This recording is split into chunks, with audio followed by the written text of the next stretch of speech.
Dandim, Pak Kapolres, dan seluruh jajaran pemerintah Kabupaten Pasaman Barat, rekan-rekan wartawan yang saya cintai dan saya banggakan. Hari ini saya melakukan kunjungan langsung untuk melakukan koordinasi, sinkronisasi dan pengendalian lapangan kaitannya dengan masalah penanganan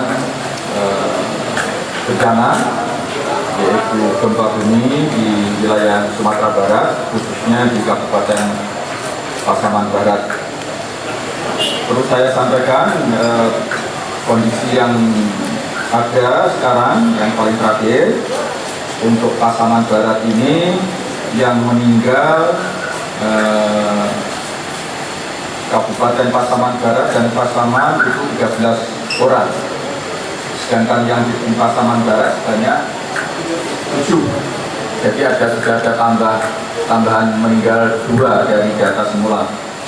Kemudian yang luka berat 29, 86 luka ringan, 15.553 jiwa sedang mengungsi.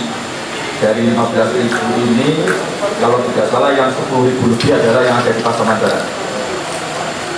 Iya Pak, lebih dari 11.000 ya betul. Jadi lebih dari 11.000 yang ada yang mengungsi di wilayah Kabupaten Pasaman Barat.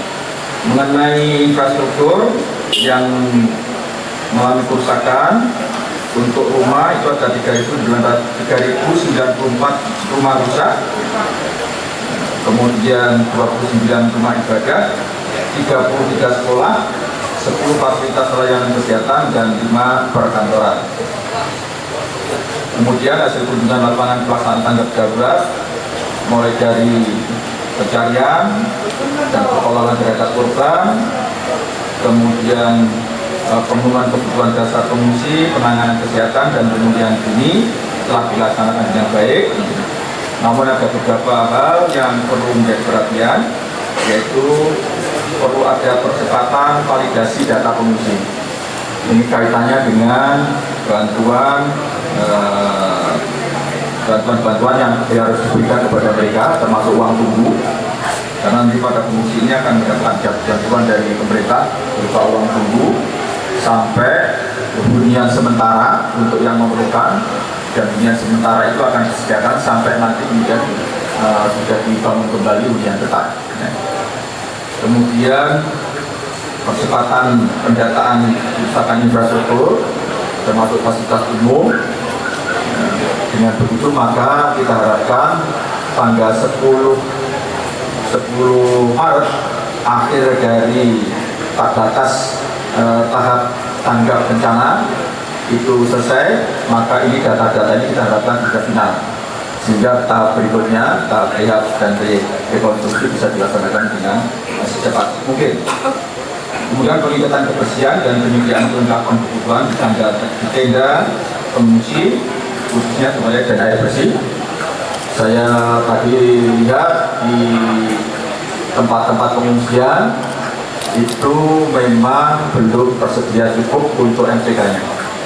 Dan tadi saya langsung telepon ke Pak Sekjen Kementerian PUPR untuk bisa segera disiapkan oleh PUPR. Di samping tentu saja ada bantuan-bantuan dari instansi, mungkin termasuk TNI Polri, kalau memang ada MCK mobile yang bisa ditarik untuk mendukung kebutuhan MCK di tempat-tempat pengungsi, juga saya himbau untuk segera dikirim. Tidak hanya yang ada di Kabupaten Pasaman Barat, termasuk juga yang ada di luar Provinsi Sumatera Barat, tetangga termasuk Provinsi Sumatera Utara, kalau dimungkinkan Sumatera Selatan, fasilitas-fasilitas yang bisa dibutuhkan ini bisa segera dikirim. Tetapi insya Allah nanti malam tim dari Kementerian PUPR sudah akan datang ke sini untuk mendata kebutuhan MCK karena ini sangat mendesak. Kemudian juga saya mohon ada kepastian kebutuhan sehari-hari untuk para pengungsi terpenuhi.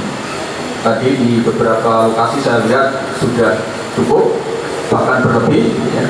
Hanya distribusinya aja, pendistribusian untuk segera disinkronkan jumlah orang yang membutuhkan bantuan itu. Misalnya apa? Misalnya jumlah anak balita di tenda-tenda itu harus dipastikan di situ jumlah anaknya dengan perangkat yang dibutuhkan dipenuhi, mulai dari pampers, tempat tidur untuk bayi dan seterusnya itu harus terpenuhi. Jangan sampai antara jumlah yang membutuhkan dengan jumlah barang yang disiapkan tidak memadai, kurang imbang. Kemudian juga saya minta untuk segera diadakan pelayanan kesehatan dan trauma healing. Jadi tadi saya melihat di beberapa tempat pengungsi sudah ada persiapan untuk memberikan trauma healing. Kita tahu bahwa sekarang baru 6 hari ini memang belum terasa mulai dari penyakit, baik penyakit fisik maupun penyakit psikis belum muncul. Tapi kalau nanti lama-lama akan mulai sadarannya sudah mulai pulih, itu nanti akan mulai justru trauma akan muncul. Misalnya trauma nggak berani masuk rumah. Tadi saya berkunjung di tempat pengungsi yang dikelola yang di SD Muhammadiyah tadi, itu warga lebih suka di emperan masjid, nggak berani masuk ke dalam masjid, bahkan waktu jamaah dia juga nggak berani di dalam. Nah ini kelihatannya sebagai aktivitasnya itu sangat rawan kalau tidak segera ditangani untuk efek psikologis kepada para pengungsi. Kemudian percepatan pembukaan akses jalan simpang 4 menuju Palu yang putus akibat longsor. Tadi Pak Ganjar sudah melaporkan dan akan segera dikerjakan. Saya tadi juga meminta bantuan dari seni detasemen juga, detasemen seni tempur yang ada di Padang untuk segera ditarik ke sini alat-alat beratnya untuk membackup ini, termasuk kemungkinan jembatan beli, jembatan darurat versi militer itu kalau bisa harus segera disiapkan sehingga nanti jalan-jalan yang terputus yang vital dibutuhkan sekali untuk segera disambung, yang tidak mungkin itu dibangun segala waktu dekat, itu bisa didukung dengan jembatan-jembatan darurat yang versi TNI itu. Kemudian penerapan kepatuhan protokol kesehatan saya mohon tetap dipertahankan, terutama memakai masker dan juga kalau berkerumun jangan terlalu lama-lama, terutama di wilayah pengungsian karena sekarang ini varian Omikron juga masih mengancam kita. Penyediaan bantuan untuk korban rentan kesulitan, lansia, ibu hamil dan anak-anak ini juga mohon diperhatikan, terutama dari Kementerian Sosial untuk bisa menyiapkan yang sangat dibutuhkan. Saya selaku atas nama pemerintah pusat memberikan apresiasi yang sangat tinggi kepada pemerintah provinsi dan pemerintah Kabupaten Pasaman Barat dan Pasaman yang dengan berdinas dengan cekatan bisa menyelesaikan dalam waktu yang sangat singkat dampak dari bencana ini sehingga bisa kita atasi dengan baik, termasuk juga TNI Polri dari Pak Dandim, Pak Kapolres dan juga BPBD, SARS, kemudian yang tidak kalah penting adalah relawan-relawan mulai dari MDMC, saya lihat tadi di lapangan ada Basnas, mereka sudah bergerak di lapangan memberikan pelayanan yang sangat bagus, dan tentu saja tidak lupa saya mengucapkan terima kasih kepada rekan-rekan wartawan yang dengan ikhlas, penuh semangat mengekspos berbagai peristiwa yang berkaitan dengan bencana ini sehingga bisa terkomunikasikan dengan baik, sehingga dukungan dari masyarakat seluruh Indonesia mulai mengalir ke Sumatera Barat di lokasi bencana ini. Itu tidak lepas dari berkat kerja bakti, dedikasi dari rekan-rekan wartawan semua. Saya kira itu yang bisa saya sampaikan. Terima kasih. Assalamualaikum warahmatullahi wabarakatuh.